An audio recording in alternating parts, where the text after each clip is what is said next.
Man, these people must have been so bummed out when their house burned down. So I guess the rumor is there was a guy that came out here and settled, and he broke apart this land into plots. All right, looks like our steak is basically cooked up here. So I'm going to go ahead and hit the hay. I'll see you guys in the morning for breakfast.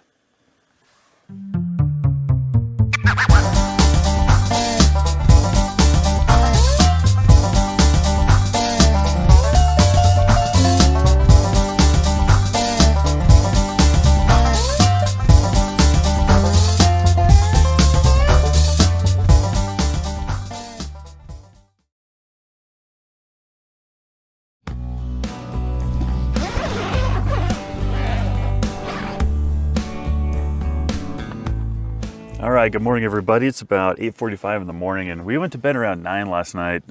So, yeah, we got a lot of sleep last night. Well, I'm not ashamed to say that I like Folgers coffee. May not be a Starbucks or anything like that, but it does the job. All right, so the water for the coffee is almost boiled, so let's talk about what we're going to have for breakfast. So what I'm going to do here is kind of a little bit of a scramble. I took a regular sausage links and I just cut them up at home, put them in this bag. And then I have a little bit of liquid egg substitute and a can of corned beef hash. The sausage is mostly cooked here. So now we're going to add some of the hash. Kind of looks like Alpo. All right, now that we've warmed up the human Alpo, we're going to go ahead and dump in a little bit of egg. All right, so I was just sitting here thinking because I had nothing else to do. And I was looking at this carton. This is liquid egg substitute. So my question is, what do you use for the egg substitute? Because there's really only one liquid egg. You know, there's nothing else you can do to make a liquid egg. So put that in the comments below if you know what liquid egg substitute is, because I meant to grab regular old liquid eggs, but I ended up with this. So anyway, just some food for thought.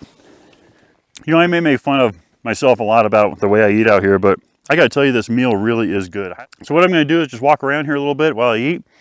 Take a look at things, pack up everything, then we're going to get in the Bronco and I'm going to tell you what we're going to be doing today.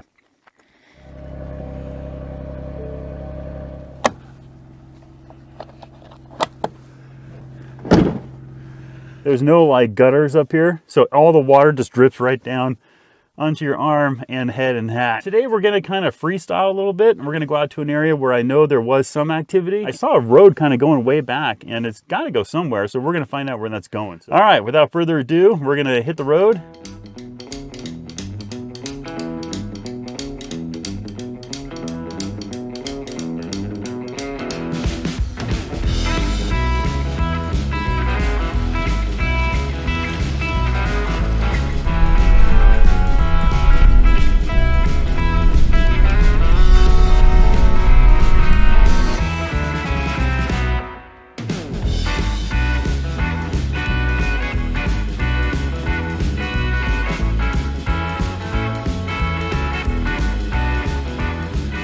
All right, as we make our way down the trail here, you might be wondering, do I just drive straight to these spots and find these homesteads? And the answer is no. But most of the time, I get in and out of the car between these takes about 20 times before I actually find something to film.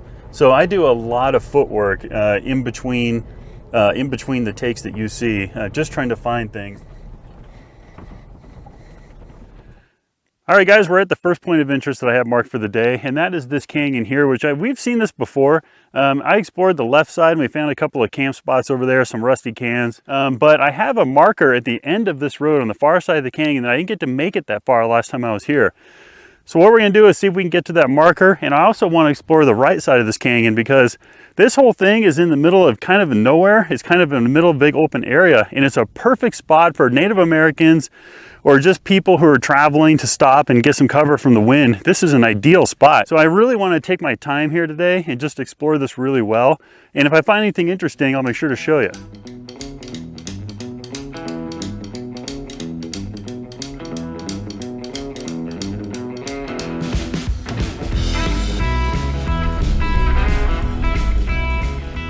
All right, here's the deal. So these roads are not as good as they were in the summer. They're all kind of sloppy, and we have to come down this draw right here and all the way down into there, but I don't know if I can get back up again. So I'm gonna walk the road a little bit to see what it looks like, because the marker that I have marked is somewhere way back there. I just don't know where. So I'm hoping this road's good enough we can just drive to it, because I really don't want to walk that far to try to find a marker. But it's just an explorer marker. It's not like a homestead marker. It's just one that says, hey, there's something kind of weird here. Take a look at it.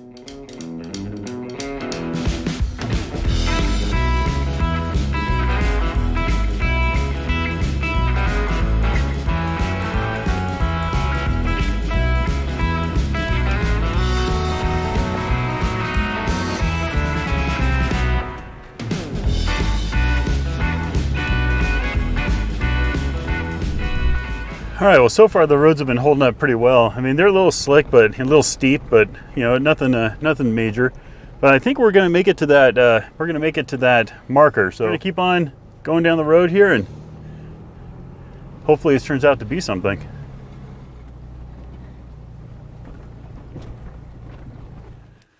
Well, we made it to the end of the road. This is right where the marker was, and it looks like it's just a really old campsite right here. There is a canyon that kind of goes back behind the campsite here, and I want to check that out. So we're going to take a look down there. So I'll show you this little campsite, then we'll head down the canyon and see what's in there. All right, you can see the canyon right back there. That's what I want to go check out. You can tell it's kind of old because it's got the old chunk of metal next to it right here, and this is not anything new. So this has probably been here for quite a while. Then there's another little mini firing there, but let's head down in there and see what's down in that canyon. I can't tell if that's a pull top. I don't think it's a pull top, but I don't know. It's old though, so let's keep heading down. All right, I think we know why that fire pit was up there, because as I'm coming along here, there's a whole lot of these barrel bands right here, all along down in here. And what is that? That is a weird random hole.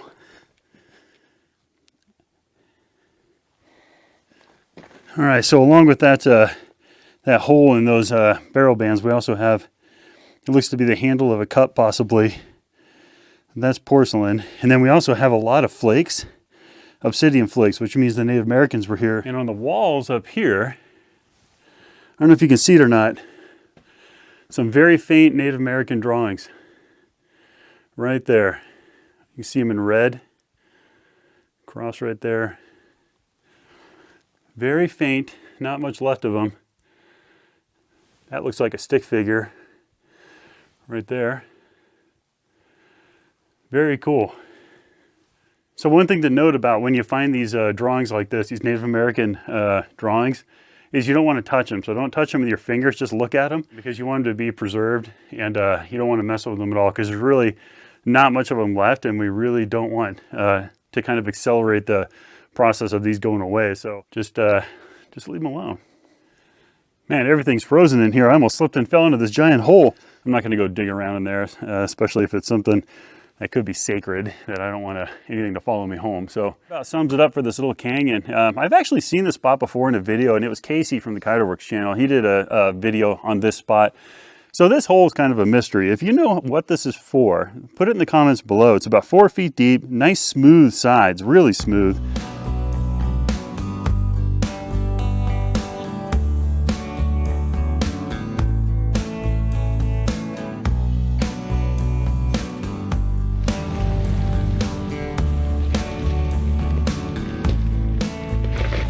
Well, you guys may not believe this, but I was just filming the Bronco going up that little hill.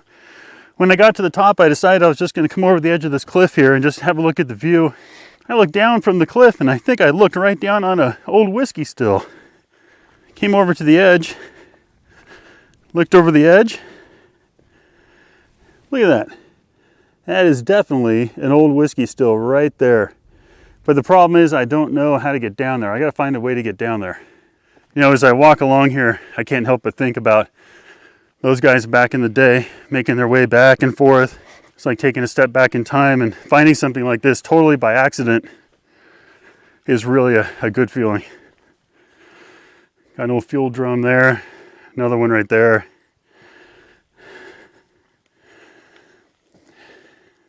Here's a whole bunch of barrel bands, you know, buckets and things like that. So this was definitely a moonshiner still, for sure, and it sure is hidden back here. Unless you accidentally found it, you would never know this was here. Well, you never really know what the outcome was of this, you know, whether or not it was just abandoned or if it was dismantled, or a lot of times the guys with the law, I don't remember the name of them, there's a name for those guys, but they'll come along and they'll find these and they'll blow them up, you know, so you'll see them kind of exploded, you know, everywhere. This one, who knows? We kind of got to get moving because it's 1:30, it gets dark around 4:30, and I'm going to see if I can find us a couple more things, but pretty cool sight.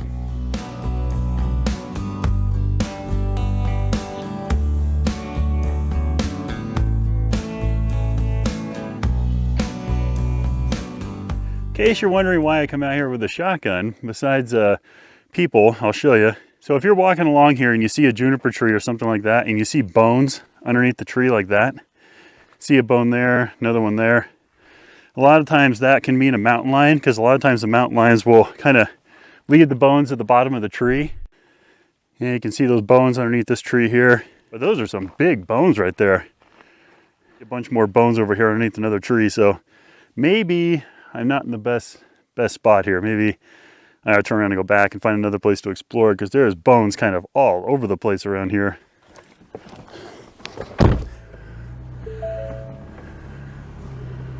All right, back in the Bronco.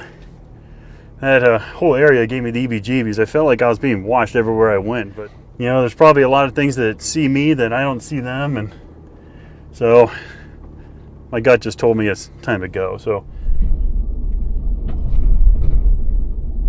all right, these roads, I tell you what, they are sloppy, and it's supposed to start raining and snowing tomorrow. So what I'm thinking is I'm starting to get a little bit of a sore throat. And I woke up with a sore throat this morning.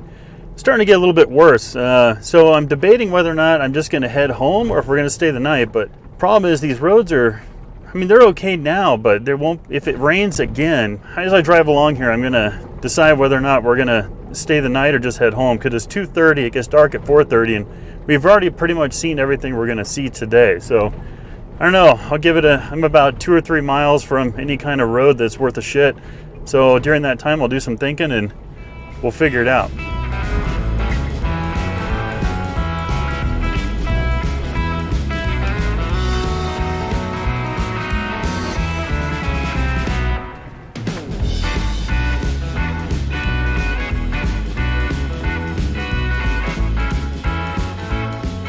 All right, so I made an executive decision. I think you can see the mud just dripping off here. These roads are just turning to shit because they thawed today.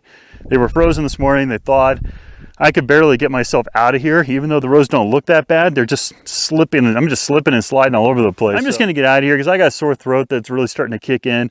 And I wanna go to Bend, I wanna pressure wash the Bronco and get all this off. So I'm gonna make the 4.5 hours drive back to Sherwood. Make sure you check out the last video because that was yesterday. And I went out and filmed the town of Imperial, and I found a homestead out there and some other stuff. So I wanna thank you for joining me on this trip. I'm gonna go ahead and make the drive home, and we'll see you next time.